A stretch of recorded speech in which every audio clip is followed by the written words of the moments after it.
세상 사람들은 모두 얼굴의 관상만을 보지만 정작 운명은 발 아래에 숨겨져 있음을 알지 못합니다. 한 사람의 수명이 길고 짧음을 결정하는 것이 식습관이나 유전적 요인, 혹은 운동 방식이라 생각하십니까? 그렇지 않습니다. 옛 현인들께서는 이미 사람의 수명을 알고자 한다면 마땅히 그 발을 보아야 한다고 말씀하셨습니다. 이는 헛된 믿음이 아니라 세월의 먼지 속에 묻혀있던 지혜이며 오늘날의 의학으로도 온전히 설명하지 못하는 깊이가 있습니다. 더욱 놀라운 것은 사람이 이 세상에 태어나는 그 순간 발의 세 가지 특징이 나타난다는 사실입니다. 분명하고 정확하며 예외 없이 말입니다. 그렇습니다. 심장의 박동도 호흡도 아닌 땅의 기운과 가장 가깝고 머리와 가장 먼 곳에 있는 두 발이 생명의 강에 숨겨진 비밀을 가장 먼저 드러냅니다. 이 징후들은 드러나지도 소란스럽지도 않으며 고요히 매일 밤 그림자처럼 우리 곁에 머물며 우리가 알아채지 못하는 사이에 조용히 운명의 마지막 장을 넘기고 있을지 모릅니다. 지금 이 순간 당신의 발에 나타나는 어떤 미묘한 변화가 생명이 흘러가고 있음을 암시하는지 궁금하지 않으신가요? 도가와 한의학에서는 이 신비로운 신호를 어떻게 통찰했을까요? 모든 실마리는 바로 지금 당신이 가장 소홀히 여기는 곳, 당신의 발 아래에 있습니다. 도덕경에서 이르기를 무거운 것은 가벼운 것의 뿌리가 되고 고요함은 조급함의 주인이 된다 하였습니다. 발은 바로 우리의 뿌리이며 고요함의 근원입니다. 뿌리가 들뜨면 가지는 비록 푸르더라도 마르게 될 것입니다. 당신이 이 글을 보고 있다면 어쩌면 우연이 아닐지도 모릅니다. 인연이 있는 이끌림으로 이곳에 오셨을지도 모릅니다. 댓글에 바른 생명의 뿌리라 남기시어 당신과 가족을 위한 선한 인연을 쌓아보십시오. 오늘 우리는 생의 끝을 예견할 수 있는 지혜의 문으로 도가와 황제내경에 숨겨진 가르침 속으로 함께 걸어 들어갈 것입니다. 생과 사에 관한 이야기이지만 달빛처럼 부드러운 옛 가르침 속으로 말입니다. 어찌하여 발이 수명을 결정하는 생명의 문이 되는 것일까요? 도가와 한의학은 어떻게 발을 통해 수명을 살폈을까요? 한 명의 신이가 기록한 실제 이야기와 생사를 결정하는 세 가지 발의 징후, 그리고 이 지혜를 통해 당신과 가족의 운명을 어떻게 바꿀 수 있는지 함께 살펴보겠습니다. 도가에 이르기를 도는 하나를 낳고 하나는 둘을, 둘은 셋을, 셋은 만물을 낳는다 하였습니다. 만물에는 모두 뿌리가 있으니 사람의 뿌리는 바로 발에 있습니다. 수도하는 이들이 왜 좌선을 하고 발바닥을 땅에 굳건히 붙이는지 생각해 보신 적이 있습니까? 그것은 단순히 자세를 위함이 아니라 몸과 마음을 근본으로 돌리고 정기를 되돌려 생명의 불꽃을 다시 피우기 위함입니다. 황제내경에서는 바른 신장이 주관하는 곳이라 하였습니다. 신장은 정기를 저장하고 정기는 골수를 만들며 골수는 뇌를 기릅니다. 즉, 신장은 생명의 근본이며 신장의 기운이 왕성한지 쇠약한지는 가장 먼저 그리고 가장 직접적으로 두 발에 나타난다는 뜻입니다. 두 발은 단순히 걷기 위한 도구가 아닙니다.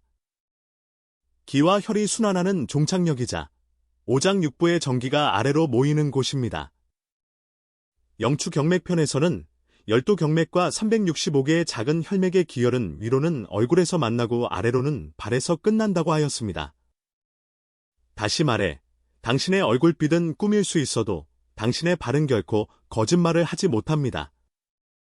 도가에서는 사람의 발을 땅의 기초라 여깁니다. 수도자가 단련을 하고 좌선을 하고 호흡을 조절할 때 가장 경계하는 것이 바로 발 아래가 허한 것입니다. 발이 불안정하면 몸을 돌보기 어렵고 생명 또한 흔들리게 되기 때문입니다. 이는 과장이 아닙니다. 태상동 현영보호명묘경에는 발이 약한 자는 몸이 반드시 피로하고 기운이 근원으로 돌아가지 못하여 정신이 육신을 떠나려 한다고 기록되어 있습니다. 이는 신비한 현상이 아니라 생명의 에너지가 역류하기 시작하는 신호입니다. 옛 한의학에서는 망문문절, 즉 보고, 듣고, 묻고, 맥을 짚는 4가지 진단법을 중시했습니다. 그중 보는 진찰법의 한 종류로 족진이 있습니다. 발의 색을 보고 발가락의 무늬를 살피며 발등의 기온을 확인하는 이것들은 옛 의원들이 수명이 길고 짧음을 판단하는 중요한 수단이었습니다. 어쩌면 들어보지 못하셨을 수도 있지만 손사막 선생은 그에 져서 비급청 금요방에서 사람이 병들려 하면 먼저 발에서 나타나고 생을 마감하려 할 때 역시 반드시 발부터 무너지기 시작한다고 하였습니다. 이는 두려움을 주기 위함이 아니라 세월 속에 잊혀진 의학적 성각입니다. 오늘 우리가 이 지혜를 다시 일깨우는 것은 죽음을 두려워하게 하려는 것이 아니라 당신의 발 아래에서 생명의 뿌리를 지키는 법을 다시 배우게 하기 위함입니다. 옛말에 나무는 뿌리부터 마르고 사람은 발부터 늙는다고 했습니다. 황제내경에는 발은 인체의 기초이며 신장의 성쇠는 모두 발에 나타난다고 기록되어 있습니다. 당나라의 명예 손사막 선생께서 남기신 말씀, 사람의 수명을 알고자 한다면 마땅히 그 발을 보아야 한다는 말은 과연 어떤 깊은 뜻을 담고 있을까요? 역대 의가들은 왜 발을 생명 징후의 청우개로 여겼을까요? 생명이 그 끝을 향해 갈 때 우리의 두 발은 정말 가장 먼저 경고 신호를 보내는 것일까요? 그 3가지 신비로운 징후에는 어떤 하늘의 비밀이 숨겨져 있을까요? 정관 23년 깊은 가을, 야광 손사막 선생께서 중남산 아래 청석진이라는 마을을 유람하고 있었습니다. 해질녘, 서산의 노을이 핏빛처럼 붉게 타오르며 작은 마을 전체를 황금비두로 물들이고 있었습니다. 거리에는 저녁밥 짓는 연기가 피어오르고 멀리 보이는 산은 먹물을 머금은 듯하며 쓸쓸한 가을 바람이 부는 1년 중 가장 아름다운 계절이었습니다. 손사막 선생이 마을의 객점에서 하룻밤 묵으려던 참에 갑자기 거리에서 다급한 발소리가 들려왔습니다. 신이께서는 어디에 계십니까? 한 중년 남자가 숨을 헐떡이며 사방을 두리번거렸습니다. 그의 이마에서는 굵은 땀방울이 뺨을 타고 흘러내려 푸른색 옷을 적셨습니다. 그의 눈빛에는 초조함과 간절함이 가득하여 마치 물에 빠진 사람이 마지막 지푸라기라도 잡으려는 듯 보였습니다. 손사막 선생은 소리가 나는 쪽을 바라보았습니다. 40살쯤 되어 보이는 남자는 몸집이 약간 있고 옷차림은 소박했으나 질이 좋은 것으로 보아마을에 부유한 사람인 듯했습니다. 그는 다소 비틀거리는 걸음으로 객점 쪽으로 걸어오며 입으로는 무언가를 계속 중얼거리고 있었습니다. 야광은 자비로운 마음이 들어 먼저 다가가 물었습니다. 보아하니 안색이 몹시 다급해 보이는데 혹 집안에 위급한 환자라도 있습니까? 중년 남자는 갑자기 고개를 들어 눈앞에 신성과 같은 풍모를 지닌 노인을 위아래로 훑어보았습니다. 그는 머리카락과 수염이 모두 희고 얼굴은 자애로웠으며 푸른 도포를 입고 허리에는 약 주머니를, 등에는 낡은 약 상자를 메고 있었습니다. 무엇보다 사람의 눈길을 끄는 것은 그의 눈빛이었습니다.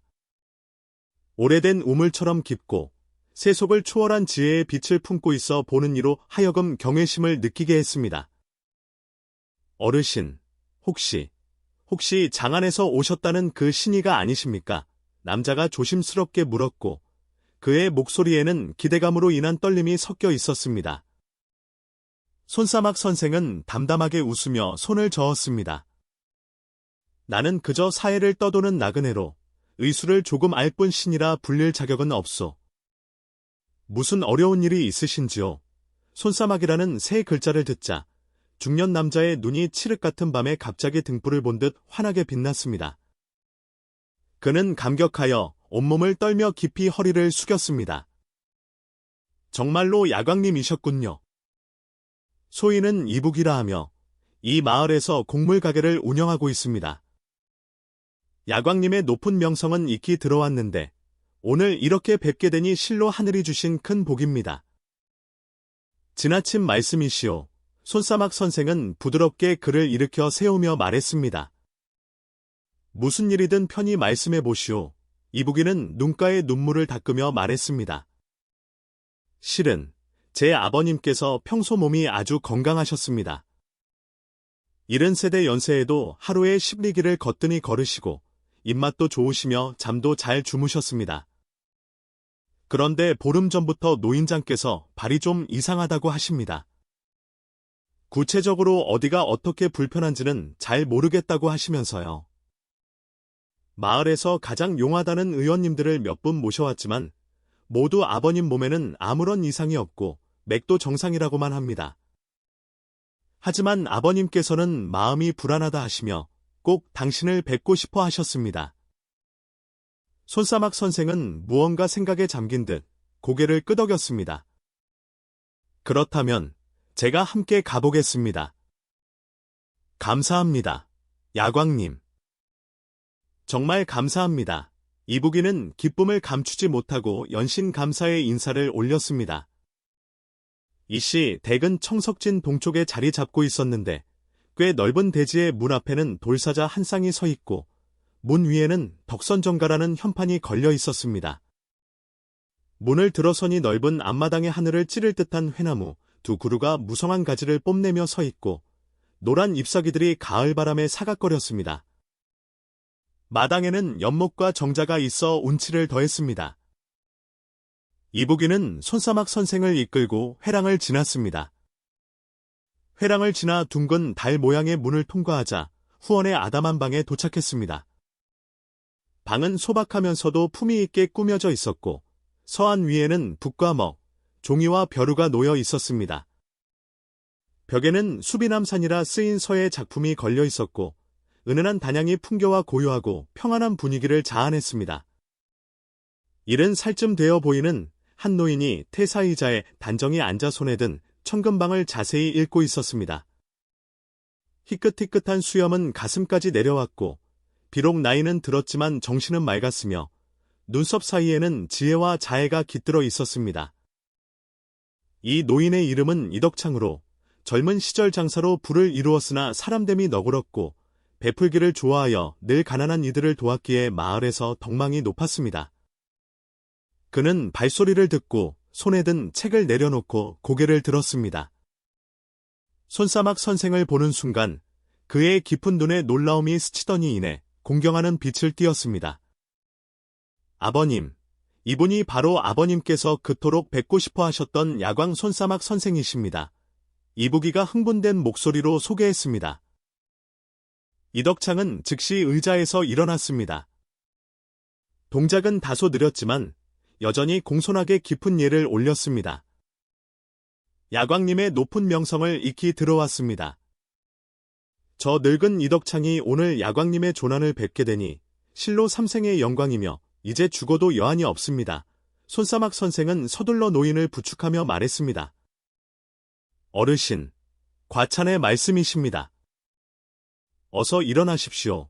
몸이 편찮으시다는 말을 듣고 제가 진찰해드리러 왔으니 부디 편하게 대해 주십시오. 이덕창은 다시 자리에 앉으며 쓴웃음을 지었습니다. 참 이상한 일입니다. 제 늙은 뼈는 줄곧 튼튼했습니다. 이른이 넘어서도 매일 아침 뒷산에 산책을 가고 젊은이들보다 입맛도 좋으며 밤에도 깊이 잠들곤 했습니다. 동네 사람들은 모두 제가 이 마을에서 가장 건강한 노인이라고 했지요. 그런데 꼭 보름 전부터 발이 영 이상합니다. 어디가 어떻게 이상한지 콕 집어 말할 수가 없어요. 그는 잠시 말을 멈추고 미간을 찌푸렸습니다. 마을 의원들이 와서 맥도 짚고 혀도 보고 온갖 것을 다 살펴보았지만 모두 제 몸에 아무 이상이 없다고 합니다. 맥이 평온하고 힘이 있어 많은 젊은이들보다 좋다고까지 했지요. 하지만 제 마음속은 도무지 편안하지가 않습니다. 꼭 무슨 큰일이라도 일어날 것만 같습니다. 이북이가 옆에서 덧붙였습니다. 아버님께서는 평소 가장 너그럽고 퀴활하신 분이라 사소한 일로 고민하시는 법이 없었습니다. 그런데 이번에는 어찌 된 일인지 하루 종일 우울해하시고 식사도 제대로 못하시면서 꼭 야광님을 뵈어야 한다고 하셨습니다. 제가 보기에도 마음이 아픕니다. 손사막 선생은 귀에 깊게 들으며 이덕창을 살폈고 마음속으로 어느 정도 짐작이 갔습니다. 그는 부드러운 목소리로 말했습니다.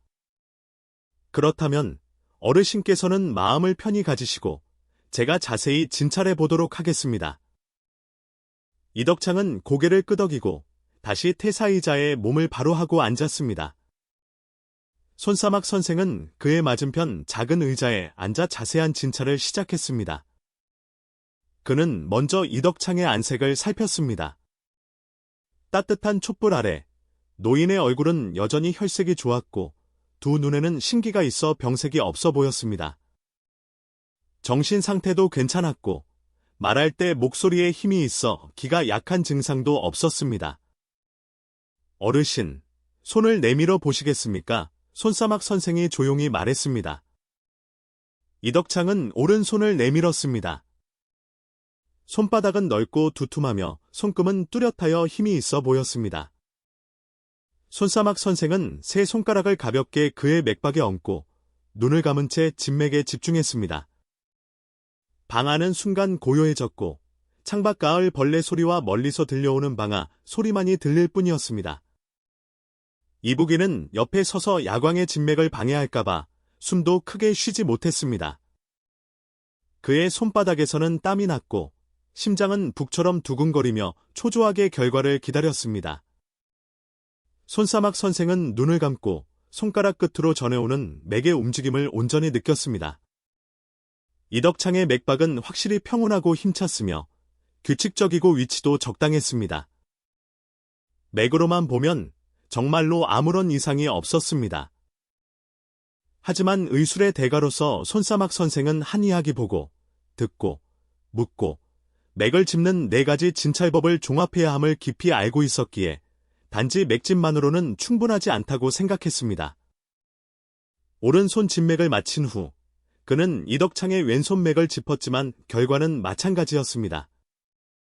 이어서 그는 이덕창의 혀를 자세히 살폈으나 혀는 엷은 붉은색에 얇고 흰 설태가 끼어 있어 역시 정상의 범주에 속했습니다. 눈빛을 보니 약간의 근심은 있었지만 여전히 맑고 신기가 있어 혼탁한 기운은 없었습니다. 바로 그때 손사막 선생의 시선이 무심코 아래로 향하여 이덕창의 두 발에 멈추었습니다. 두꺼운 버선과 신발을 신고 있었음에도 그의 예리한 의원으로서의 직감은 무언가 이상함을 감지했습니다. 그 이상함은 아주 미묘하여 경험이 아주 풍부한 노이가 아니라면 결코 알아챌 수 없는 것이었습니다. 하지만 수십 년간 수많은 환자를 보아온 손사막 선생은 달랐습니다. 그는 생명의 미묘한 변화에 대해 거의 신기에 가까운 감지 능력을 가지고 있었습니다. 어르신, 손사막 선생의 목소리에는 특별한 엄숙함이 깃들어 있었습니다. 혹시 당신의 두 발을 좀 볼 수 있겠습니까? 이덕창은 잠시 당황하며 의아해했습니다. 발을요? 발에 뭐 볼 것이 있겠습니까만 야광께서 보시겠다니 보시지요. 그는 허리를 굽혀 신발과 버선을 벗었는데 동작이 다소 느리고 힘겨워 보였습니다. 손사막 선생은 그의 모든 동작을 세심하게 관찰하며 마음속의 추측이 점점 더 확신으로 변해가는 것을 느꼈습니다.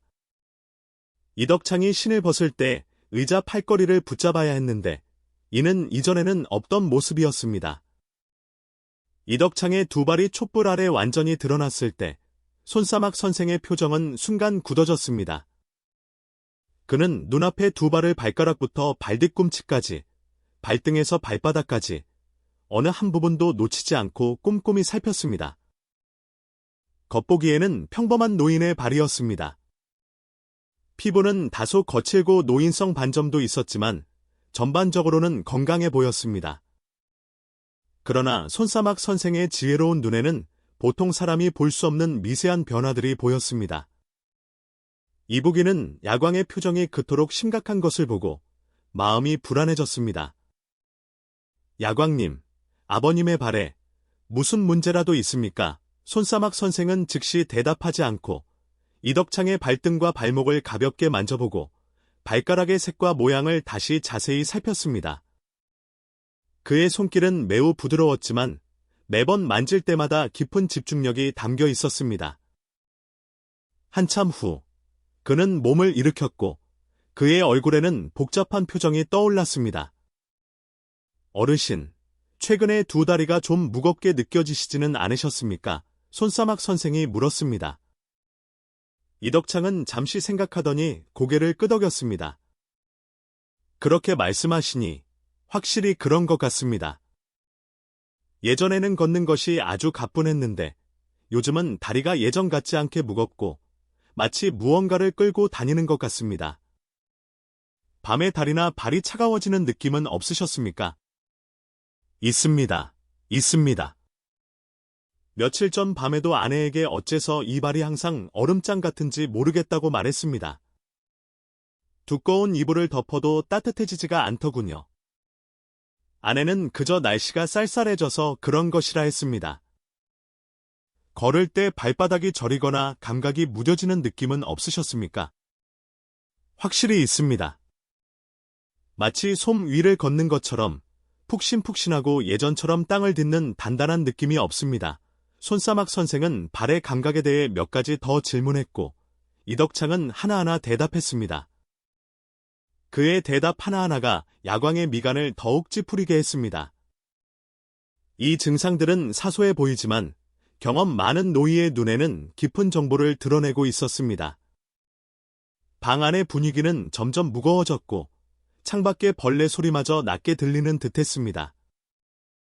이북이는 분위기가 심상치 않음을 민감하게 알아차렸습니다. 그의 목소리는 떨리고 있었습니다. 야광님, 아버님의 상태가 많이 심각한 것입니까? 손사막 선생은 한동안 침묵했고 그의 눈에서는 복잡한 빛이 번뜩였습니다. 그는 촛불 아래서 유난히 이상해 보이는 이덕창의 두 발을 바라보고 다시 이 자애로운 노인의 얼굴을 보며 마음이 복잡해졌습니다. 한 시대의 명의로서 그는 수많은 생과 사의 이별을 보았지만 이런 순간을 마주할 때마다 마음속에는 깊은 무력감과 연민이 솟아올랐습니다. 바로 그때 밖에서 야경꾼의 종소리가 들려왔습니다. 고요한 밤하늘에 울려 퍼지는 종소리는 유난히 맑고 길게 느껴졌습니다. 손사막 선생은 자리에서 일어나 천천히 창가로 걸어가 창살 너머로 밤하늘의 별들을 오랫동안 응시했습니다. 가을 밤하늘은 유난히 맑았고 은하수는 하늘을 가로지르는 띠처럼 펼쳐져 있었습니다. 이러한 밤의 생과 사의 이야기는 유난히 무겁게 다가왔습니다. 이덕창과 이북이 부자는 서로를 마주보며 상대의 눈에서 깊은 불안을 읽었고 마음이 초조해졌습니다. 이덕창은 비록 나이가 많고 세상사를 겪어봤지만 좋지 않은 소식을 마주할 가능성에 마음이 불안해졌습니다. 이북이는 더욱 안절부절 못했습니다. 아버지는 그의 마음의 기둥이었기에 만약 무슨 일이라도 생긴다면 어떻게 감당해야 할지 알 수 없었습니다. 야광님, 이북이가 마침내 참지 못하고 애원하는 목소리로 입을 열었습니다. 손사막 선생은 돌아섰습니다. 그의 얼굴에는 복잡한 감정이 가득했고 창문으로 들어온 달빛이 그의 얼굴에 얼룩덜룩한 그림자를 드리워 그를 더욱 신비롭게 보이게 했습니다. 어르신, 그의 목소리는 낮고 엄숙했으며 한 글자 한 글자가 아주 깊은 곳에서 나오는 듯했습니다. 혹시 내경에 나오는 한 구절을 들어보신 적이 있습니까? 기덕창은 숨을 죽이고 경청했습니다. 황제내경에 이르기를 바른 사람의 뿌리이니 뿌리가 마르면 잎이 시들고 발이 약하면 몸이 무너진다 하였습니다. 손사막 선생은 천천히 말했습니다. 발은 인체의 기혈이 순환하는 중요한 중심이며 오장육부의 전기는 모두 발로 모입니다. 신장의 기운이 왕성한지 쇠약한지, 생명이 왕성한지 쇠퇴하는지는 종종 가장 먼저 두 발에 나타나게 됩니다. 이북이는 듣는 것만으로도 마음이 불안해졌습니다. 야광님, 그 말씀은 손사막 선생은 이덕창 앞으로 다시 걸어와 그의 두 발을 응시했습니다. 희미한 촛불 아래 오직 경험 많은 노이만이 알아챌 수 있는 미세한 변화들이 그의 눈에는 밤하늘의 별처럼 선명하게 보였습니다. 제가 의술을 행한 지 수십 년 동안 수많은 환자를 보았는데 그 중에는 임종을 앞둔 분들도 적지 않았습니다. 그분들은 생의 마지막 단계에서 몸이 여러 신호를 보내는데 그 신호들 중에서 가장 주목해야 할 것이 바로 손사막 선생은 말을 하다가 갑자기 멈추고 눈에 복잡한 빛이 스쳤습니다. 그는 가볍게 한숨을 쉬고 천천히 입을 열었습니다. 어르신, 제가 당신의 발을 보니 아마도 말을 하다 말고 갑자기 멈추었습니다. 촛불이 흔들리는 가운데 방 안의 공기는 마치 굳어버린 듯했습니다. 손사막 선생의 표정은 극도로 무거워졌고 지혜로 가득 찬 그의 눈에는 복잡한 빛이 흘렀습니다. 의원으로서의 냉철함과 인간으로서의 자비심이 교차했습니다. 그는 등불 아래 유난히 이상해 보이는 이덕창의 두 발을 바라보며 만감이 교차했습니다. 한 시대의 명의로서 그는 사실대로 알려야 했지만 눈앞에 덕망 높은 노인과 기대에 찬 그의 아들을 마주하니 한 글자 한 글자가 너무나 무겁게 느껴졌습니다. 어르신 손사막 선생의 목소리는 가을 바람처럼 가벼웠지만 그 무게는 천근만근 같았습니다. 제가 이 안에 담긴 깊은 이치를 자세히 설명해 드려도 괜찮겠습니까? 이덕창은 깊이 숨을 들이쉬었습니다. 그의 깊은 주름이 진 얼굴에는 점차 초월적인 평온함이 떠올랐습니다. 그는 천천히 고개를 끄덕였습니다. 야광님, 편히 말씀하십시오. 인생 70고래이라 저 이덕창이 이 나이까지 산 것만으로도 하늘의 큰 은혜입니다. 올 것은 오게 마련이니 저는 두렵지 않습니다. 하지만 이북이는 아버지처럼 초연할 수 없었습니다. 그는 털썩 무릎을 꿇고 떨리는 목소리로 애원했습니다. 야광님, 제발 제 아버지를 구해주십시오. 어떤 귀한 약재가 필요하든, 얼마의 재산이 들든, 저는 무엇이든 하겠습니다. 손사막 선생은 가볍게 손을 저어 그들을 진정시켰습니다. 그는 다시 작은 의자에 앉아 이덕창의 두 발을 가볍게 들어 올리고 흔들리는 촛불 아래서 마치 하늘에 그를 읽듯 집중하여 자세히 살폈습니다. 제가 의술을 행한 지 50여 년, 수많은 임종을 앞둔 이들을 만났습니다. 그의 목소리는 고요한 밤에 유난히 선명하게 들렸습니다. 그들이 생명의 끝에 다다랐을 때 몸은 여러 가지 오묘한 신호를 보냅니다. 그 신호들 중에서 가장 정확하고 미세한 것이 바로 두 발에 나타나는 것입니다.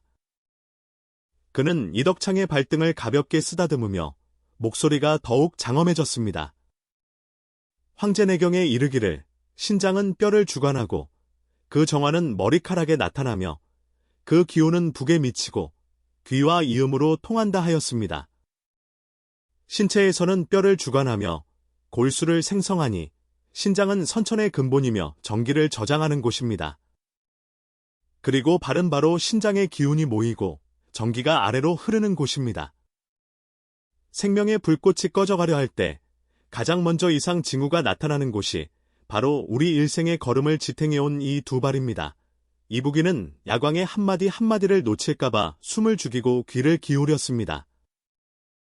사람이 세상을 떠나려 할 때 반드시 세 가지 징후가 발에 나타납니다. 이는 제가 수십 년간 의술을 행하며 얻은 비밀스러운 깨달음입니다. 손사막 선생의 눈빛은 오래된 우물처럼 깊어졌습니다. 첫 번째 징후는 발이 얼음장처럼 차가워지는 것으로 양기가 다하려는 것입니다. 그 첫째는 족한입니다. 한 사람의 양기가 다하고 신장의 기운이 고갈될 때 두 발은 가장 먼저 차가워집니다. 방 안이 따뜻하거나 두꺼운 이불을 덮어도 발바닥은 여전히 얼음장처럼 차갑게 느껴집니다. 이덕창은 고개를 끄덕였습니다. 정확합니다. 요즘 밤이면 발이 너무 차가워서 잠을 이룰 수가 없습니다. 마치 얼음물에 담근 것 같습니다. 손사막 선생은 가볍게 탄식했습니다. 이것이 바로 첫 번째 징후입니다. 내경에서 말하는 양기가 사지의 끝까지 도달하지 못하는 상태입니다. 신장은 찬 기온을 주관하므로 양기가 허하면 발이 차가워집니다. 이는 날씨 탓이 아니라 신장의 경락이 쇠약해지고 명문의 불이 약해졌기 때문입니다. 이는 생명의 뿌리가 꺼져가려는 것과 같아 마치 바람 앞의 등불처럼 아직 꺼지지는 않았으나 그 빛이 이미 미약한 것과 같습니다. 두 번째 징후는 발이 납처럼 무거워지는 것으로 경혈이 막힌 것입니다. 그는 이어서 말했습니다. 둘째는 족침입니다. 즉, 걷는 것이 힘들고 두 발이 납덩이를 매단 것처럼 무거워지며 걸음이 느려지는 것입니다. 이는 기혈의 순환이 원활하지 못하여 탁한 음기가 아래에 머물고 양기가 위로 오르지 못하며 경혈이 보충되지 못하는 음기가 성한 현상입니다. 이덕창은 무언가 생각에 잠긴 듯 고개를 끄덕였습니다. 요 며칠 확실히 그랬습니다. 걷는 것이 마치 천근에 돌을 끄는 것 같고 방 안을 조금만 걸어도 힘이 듭니다. 손사막 선생은 엄숙하게 말했습니다. 이는 바로 예의서에서 말하는 기가 가라앉으면 발이 무거워지고 혈이 막히면 발이 무력해진다는 것을 증명하는 것입니다. 몸의 맑은 양기는 위로 오르지 못하고 탁한 음기는 아래로 내려가지 않으니 마치 우물의 수원지가 말라 바닥에 고인 물만 남은 것과 같습니다. 세 번째 징후는 발이 솜처럼 감각이 무뎌지는 것으로 정신의 기능이 닫힌 것입니다. 손사막 선생의 목소리는 낮아졌습니다. 셋째는 종마입니다. 감각이 무뎌져 마치 솜을 밟는 듯한 느낌이 드는 것으로 피로나 질병 때문이 아니라 정신이 떠나고 정기가 안으로 수렴하기 때문입니다. 이 징후가 나타나면 정신의 기능이 닫히고 기혈이 경락에 도달하지 못하며 혼백이 육신을 떠나기 시작함을 예고하는 것입니다. 이덕창의 표정이 굳어졌습니다. 확실히 요 며칠 발바닥이 저리는 느낌이 자주 들고 걸을 때 구름 위를 걷는 듯 뿌리 없이 둥둥 뜨는 느낌이었습니다. 손사막 선생은 눈을 감고 탄식했습니다. 이 징후가 가장 숨겨져 있으면서도 가장 중합니다. 옛 의서에 이르기를 감각이 무뎌지는 것은 정기가 고갈되고 정신이 끊어지는 징조라 하였습니다. 사람이 정신이 막을 때는 온갖 병을 견딜 수 있지만 일단 정신의 기능이 막히고 정신이 육신을 떠나면 육신은 빈 껍데기가 될 뿐입니다. 의술이 생명을 끊는 것은 아니나 조양을 통해 생명을 이어갈 수는 있습니다. 이 말을 듣고 이북이의 눈시울이 붉어지며 흐느꼈습니다. 그렇다면 아버님의 운명은 이미 다한 것입니까? 정말로 되돌릴 방법이 없는 것입니까? 손사막 선생은 천천히 고개를 저으며 창밖의 밝은 별을 가리켰습니다. 하늘에 맑고 흐린 날이 있듯 사람에게도 성하고 쇠하는 때가 있습니다. 발의 징후가 비록 위태롭지만 절대적인 것은 아닙니다. 만약 신장의 기운을 보하고 경락을 따뜻하게 통하게 하며 정신을 길러 근본을 굳건히 한다면 한 가닥 희망을 되찾을 수 있습니다. 그는 약 주머니에서 약방문 한 장을 꺼내 책상 위에 펼치고 한자 한자 써 내려갔습니다. 복원 고본탕이라 합니다. 인삼 3돈, 황기 5돈, 숙지왕 4돈, 부자 1돈, 계지 2돈, 복령 3돈, 우슬 3돈, 육종용 3돈을 물에 달여 매일 아침 저녁으로 따뜻하게 복용하십시오. 이 처방은 신장의 양기를 따뜻하게 보하고 경락을 통하게 하며 정기를 굳건히 합니다. 발바닥에 따뜻한 뜸을 뜨고 밤에는 뜨거운 소금으로 발을 찜질하며 매일 밤 일찍 잠자리에 들면 기혈이 회복되는 데 도움이 될 것입니다. 의원의 마음으로 바른 생명의 문인이 그것을 살펴 끝을 안다. 손사막 선생은 자리에서 일어나 천천히 약 주머니를 정리하며 그의 표정에는 슬픔과 경외심이 더해졌습니다. 그는 깊은 의미를 담아 말했습니다. 발은 비록 사람의 가장 끝에 있지만 생명의 시작을 드러냅니다. 발의 병근을 살피고 발을 보아 생사를 판단한다는 옛사람들의 말은 헛된 것이 아닙니다. 중요한 것은 일찍 살피고 일찍 발견하며 일찍 조절하는 것입니다. 만약 모든 증상이 다 나타난 후에야 대처하려 한다면 마치 마른 나무에 가을바람이 부는 것과 같아 봄비를 내려도 다시 생기를 되찾기 어렵습니다. 그는 잠시 말을 멈추고 깊은 눈빛으로 말했습니다. 의원은 단지 병을 진단하는 것이 아니라 마음을 일깨우는 사람입니다. 발 아래의 변화는 몸이 보내는 마지막 경고 신호이니 귀 기울여 듣는 자는 한 가닥 생기를 얻을 수 있을 것입니다. 손사막 선생이 떠날 때 가을밤의 별빛은 맑게 씻은 듯했습니다. 이덕창은 창가에 단정히 앉아 밤하늘을 보며 무언가 생각에 잠겨 있었습니다. 만리 길을 걸었던 그의 두 발은 비록 늙었지만 자손들의 무릎 앞에서 별빛 아래서 여전히 가정의 온기와 희망을 품고 있었습니다. 사람의 수명은 마땅히 그 발을 보아야 한다는 말은 단지 의원의 격언이 아니라 우리에게 몸의 근본부터 소중히 하고 생명의 신호를 발에서부터 살피라는 가르침입니다. 발은 비록 사람의 가장 낮은 곳에 있지만 일생의 높고 낮은 순간들을 증언합니다. 수많은 임종의 순간과 수많은 살아있는 이들의 몸에서 소름 끼치는 공통점이 나타나곤 했습니다. 심장 박동이 아직 있고 호흡이 남아있음에도 그들의 발바닥은 서리처럼 차가웠습니다. 단순히 차가운 것이 아니라 뼛속까지 파고드는 음산한 한기, 체온을 완전히 잃어버린 차가움이었습니다. 심지어 솜이불 세 겹을 덮고 아궁이를 떼도 소용이 없었습니다. 당신은 아마 회광만조라는 말을 들어보셨을 것입니다. 하지만 그 거짓된 회춘이 일어나기 전에 더 이르고 더 확실한 예고가 있으니 그것이 바로 발의 차가움입니다. 의학적 관점에서 보면 신장의 기운이 쇠하여 발이 차가워지는 것입니다. 한의학에서는 신장을 선천의 근본이라 하고 발은 신장이 주관하는 곳이라 합니다. 즉, 사람 생명의 근본은 신장의 정기에 있으며 신장의 기운은 가장 먼저 발에 나타납니다. 발은 12경맥이 끝나는 곳이며 삼음과 삼양이 모두 발에서 만나기 때문입니다. 사람의 양기가 충만하고 혈액이 조수처럼 흐를 때 발은 화로 아래의 불처럼 따뜻하고 안정적입니다. 하지만 일단 신장의 양기가 쇠약해져 불이 흙을 데우지 못하고 온기가 부족해지면 발이 가장 먼저 차가워집니다. 발바닥이 좀처럼 따뜻해지지 않고 특히 밤이 되면 방 안이 아무리 따뜻해도 발이 얼음물에 담근 것처럼 느껴지는 것을 발견하게 될 것입니다. 위험 신호는 단지 차가움이 아니라 생명의 불이 꺼져가고 있다는 것입니다. 만약 당신이 사랑하는 이의 마지막을 지켜본 적이 있다면 아마 기억할 것입니다. 그들이 위독해지기 며칠 전 발이 너무 차가워. 아무리 해도 따뜻해지지가 않아 라고 말하던 것을 가족들은 아마 몸이 허하고 빈혈 때문이라 생각했을 것이고 의사는 혈액순환이 좋지 않아서라고 말했을지 모릅니다.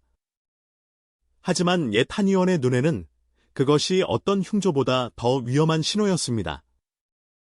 발이 차가운 것은 단순히 체온 저하가 아니라 양기가 사지의 끝까지 도달하지 못하고 있다는 뜻이기 때문입니다. 한의학 고전인 형추에서는 양기가 허하면 발이 차가워지고 양기가 빠져나갈 때는 먼저 발에서 나타난다고 하였습니다. 다시 말해, 양기가 빠져나가면 발이 먼저 죽는다는 뜻입니다. 도가의 관점에서 보면 양기가 돌아오지 못하고 뿌리가 흔들리는 것입니다. 도가에서는 양은 오르고 음은 내린다고 말합니다. 발은 인체의 가장 낮은 곳에 속하며 음기가 모이는 곳입니다. 오직 양기가 충분해야만 발바닥의 음산한 한기를 누를 수 있습니다. 일단 발이 뼛속까지 차가워지면 이는 양기가 더 이상 뿌리를 지키지 못하고 밖으로 떠돌기 시작했다는 것을 의미합니다. 도가에서는 이를 신부기산, 즉 정신이 뜨고 기가 흩어진다고 합니다. 태천그 맥경에는 발이 따뜻한 자는 혼이 아직 떠나지 않은 것이요 발이 차가운 자는 정신이 이미 떠돈 것이라 기록되어 있습니다. 도가에서는 이를 선천의 불씨가 쇠약해진 것이라 부릅니다. 생명의 불이 꺼지기 시작할 때 그것은 바로 가장 밑바닥, 마음과 정신에서 가장 먼 발바닥에서부터 시작됩니다. 더 깊은 상징으로 발이 차가운 것은 하늘과 땅과의 단절을 의미합니다. 발은 우리와 이 땅을 연결하고 우리가 땅의 기운과 소통하는 문이라는 것을 생각해 보신 적이 있습니까? 두 발이 온기를 잃으면 그것은 단지 육체의 기능이 무너지는 것만이 아니라 사람이 대지에 대한 감각을 잃어버렸음을 상징합니다. 발이 차가운 것은 땅과의 소외이며 혼백과 육신이 점차 멀어지는 것입니다. 한 사람의 발바닥이 완전히 온도를 잃었을 때 그것은 단순한 차가움이 아니라 생명이 하늘과 땅에 대해 느끼는 마지막 지각이 조용히 꺼졌음을 의미합니다. 이러한 초기 증상들을 경계하십시오. 당신의 발이 하룻밤 사이에 얼음처럼 차가워지지는 않을 것입니다. 그것은 점진적인 과정입니다. 만약 당신에게 다음과 같은 증상이 있다면 매우 중요하게 여겨야 합니다.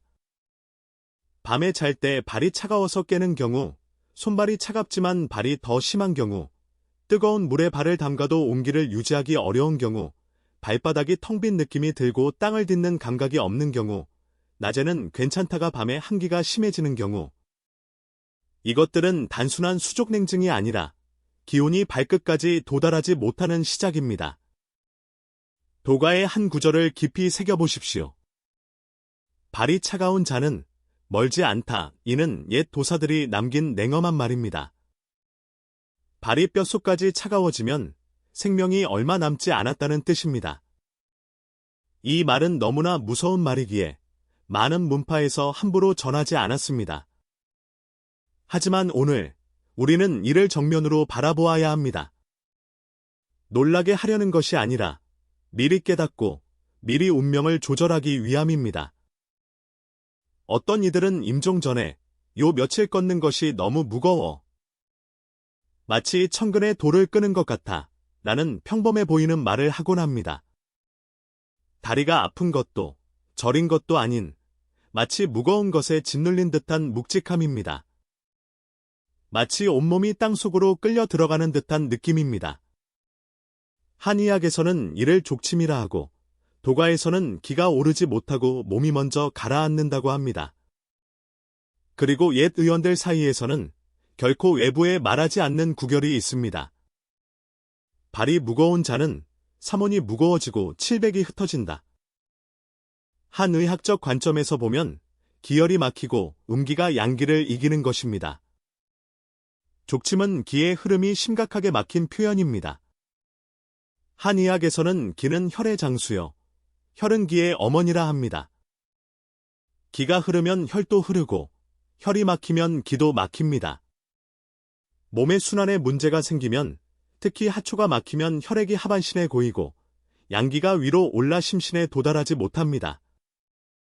그리하여 사람의 다리와 발이 무거워지기 시작합니다. 한 걸음 한 걸음이 보이지 않는 무언가에 끌리는 듯합니다. 이는 근육 피로가 아니라 몸속 기혈의 순환이 마비된 것입니다. 그리고 이런 무거운 느낌은 아침에 일어날 때 가장 흔하게 나타납니다. 몇 걸음 걸으면 다리가 붓고 걸음이 무거워지며 발목을 들기 어렵고 온몸이 주저앉고 싶어집니다. 더 심각하면 아예 움직이고 싶지 않아지는데 마치 몸이 이미 자신의 것이 아닌 듯합니다. 도가에서는 이를 단전이 무너지고 기운이 아래로 가라앉는 것으로 봅니다. 도가에서는 상청, 중황, 하현의 세 단전을 중요하게 여깁니다. 만약 한 사람의 기가 가라앉아 오르지 못한다면 세 단전의 조화가 깨지고 정신이 쇠약해졌음을 의미합니다. 도가 의술에서는 사람이 쓰러지려 할 때 먼저 발이 무거워진다고 합니다. 임종을 앞둔 이들이 대부분 침상에 누워 일어나지 못하는 이유는 단지 체력의 문제가 아니라 혼백이 모이지 않고 기운이 몸에 머물지 않기 때문입니다. 사람이 건강할 때는 양기가 12경맥을 따라 사지백회에 두루 퍼져 걸음이 바람 속의 댄잎처럼 가볍습니다. 일단 양기가 움츠러들면 몸은 진흙에 빠진 쇠처럼 무거워집니다. 그것은 걷지 못하는 것이 아니라 자신의 기에 짓눌리는 것입니다. 영혼의 관점에서 보면 혼은 무거워지고 백은 약해져 곧 떠나려 하는 것입니다. 족침에는 더 오묘한 해석이 있습니다. 도교에서는 사람에게 삼혼칠백이 있어 혼은 정신을 주관하고 백은 행동을 주관한다고 믿습니다. 삼혼이 무거워진다는 것은 사람이 아직 숨이 끊어지지 않았지만 혼이 이미 아래로 향하여 머리 위에 머물기 어렵다는 뜻입니다. 이는 죽음 전의 혼백의 모습입니다. 그리고 칠백이 흩어지는 것은 형체가 이미 불안정하여 마치 바람 앞에 종이 등불처럼 불은 아직 꺼지지 않았으나 등은 이미 기울어진 것과 같습니다. 어떤 노인들이 임종 전에 마치 발목을 잡힌 것처럼 걷는 것을 본 적이 있습니까? 이런 무거움은 체력 저하가 아니라 혼백이 아래로 내려갔기 때문입니다. 숨겨진 경고 신호는 피로가 아니라 기의 장이 무너지는 것입니다. 일상생활에서 많은 사람들이 족침을 피로나 노화로 오해합니다. 하지만 진정한 위험은 족침이 많이 걸어서 시작되는 것이 아니라 걷는 것이 느려지고 발을 들기 어렵고 오래 서 있으면 어지러워지는 이런 사소해 보이는 일들로부터 시작된다는 점에 있습니다. 이는 당신의 몸이 기혈자원을 생명을 지키는 핵심 부위로 옮기고 더 이상 자유로운 행동을 유지하지 않으려 함을 의미합니다. 이는 시스템적인 방어이며 생명이 불필요한 시스템을 끄고 있다는 신호입니다. 마치 컴퓨터가 멈추기 전에 주변 프로그램을 자동으로 닫고 가장 핵심적인 기능만 남겨두는 것과 같습니다. 도가 의술의 숨겨진 말의 이면에는 족침이 사흘이면 양기가 돌아오지 않는다는 말이 있습니다. 만약 한 사람이 뚜렷한 족침감을 사흘 이상 느끼면서 아무런 회복의 기미가 없다면 기본적으로 양기가 다시 위로 오를 힘이 없다고 판단할 수 있습니다. 이런 경우 잠시 회복되더라도 대부분 억지로 버티는 마지막 힘일 뿐입니다. 어떻게 족침의 징후를 초기에 알아챌 수 있을까요? 많은 사람들이 사실 일찍부터 징후를 보이지만 무시했을 뿐입니다. 일어날 때 제대로 서지 못하고 계단을 오르내리기 힘들고 발바닥에 은근한 통증이 있고 다리가 밧줄에 묶인 듯하고 가슴이 두근거리며 다리에 힘이 빠지는 이것들은 나이의 문제가 아니라 하초의 기혈이 점차 막히기 시작하는 전조입니다. 족침은 정해진 죽음은 아니지만 만약 미루고 치료하지 않는다면 족환으로 가는 이전 단계가 되기 쉽습니다. 세 가지 큰 징후를 이해하고 나면 많은 사람들이 물을 것입니다. 그럼 내가 이런 문제가 있는지 어떻게 알 수 있고 발견하면 어떻게 해야 하며 되돌릴 수 있습니까?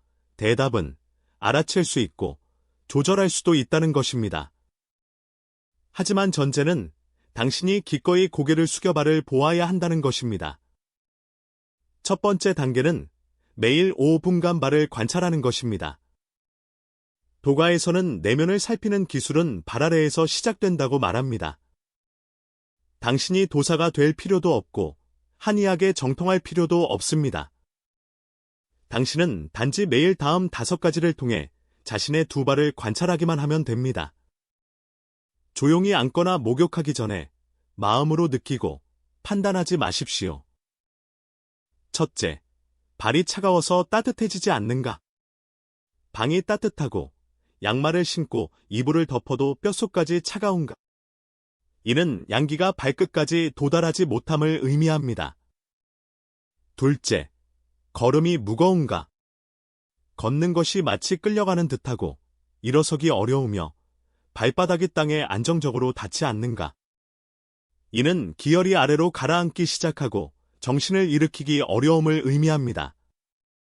셋째, 발바닥이 저리거나 감각이 무딘가?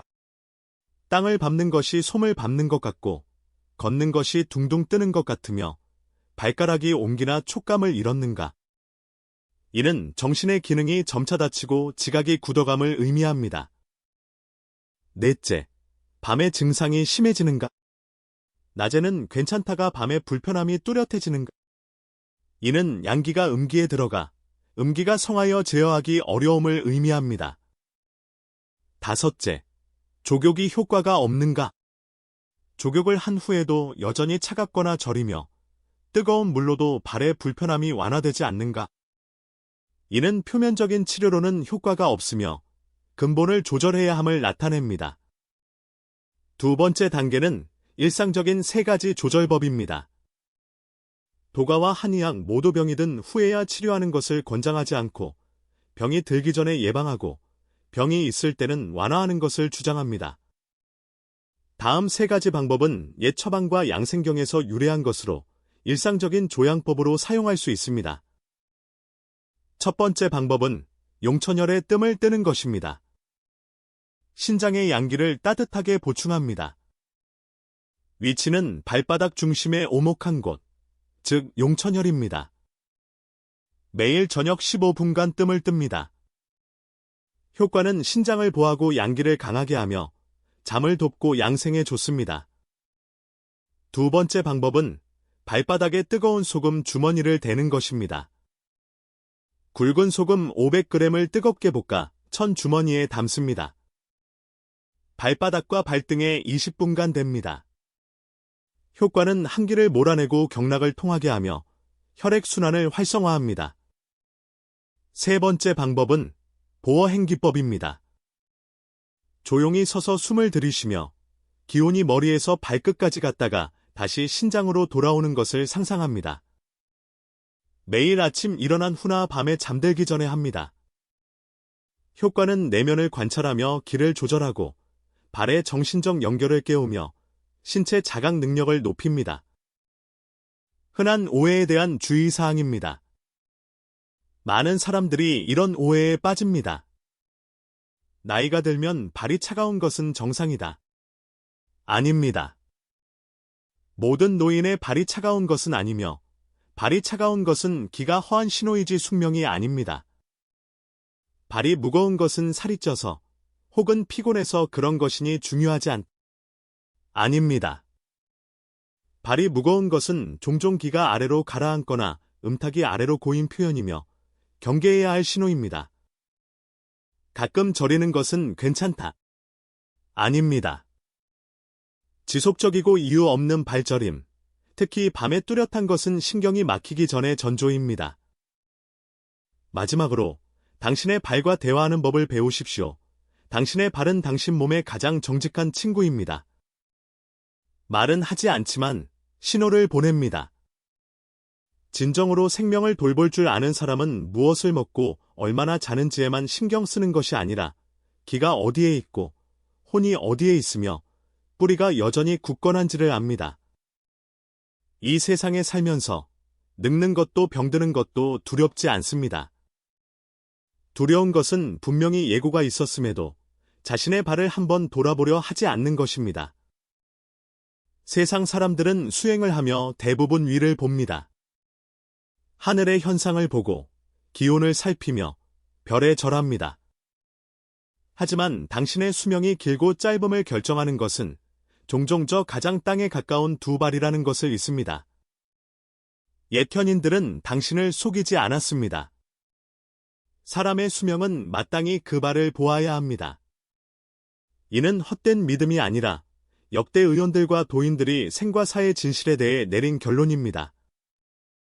당신은 아마 이미 자신이나 사랑하는 이의 몸에서 그 세 가지 징후, 발이 얼음처럼 차가워지고 납처럼 무거워지며 솜처럼 감각이 무뎌지는 것을 보았을지도 모릅니다.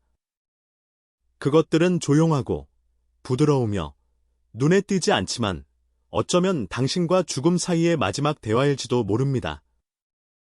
도가에서는 죽음을 두려워하지 않지만 생명을 아낍니다. 아끼는 것은 당신이 알아채기 전에 그 순간입니다. 드러나지 않았을 때 살핌으로써 위기를 평안으로 바꿀 수 있고 병들기 전에 조절함으로써 쇠함을 성함으로 바꿀 수 있습니다. 당신의 운명은 당신의 발 아래에 있고 또한 당신이 몸이 보내는 신호를 직면할 용기가 있는지에 달려 있습니다. 이제 당신께 한 가지를 여쭙고 싶습니다. 당신은 비슷한 느낌을 겪어본 적이 있습니까? 당신은 사랑하는 이의 발이 차갑고 저리고 무거워지는 것을 보았지만 알아채지 못했던 적이 있습니까? 혹은 당신은 지금 바로 이러한 변화들을 겪고 있습니까? 댓글에 두 발이 따뜻하고 양기가 늘 함께하기를이라 남기시어 자신과 가족을 위해 깨달음을 쌓고 지혜를 남겨보십시오. 당신의 이 생이 한 걸음 한 걸음 단단하고 발 아래에 뿌리가 있으며 운명 속에 빛이 있기를 기원합니다.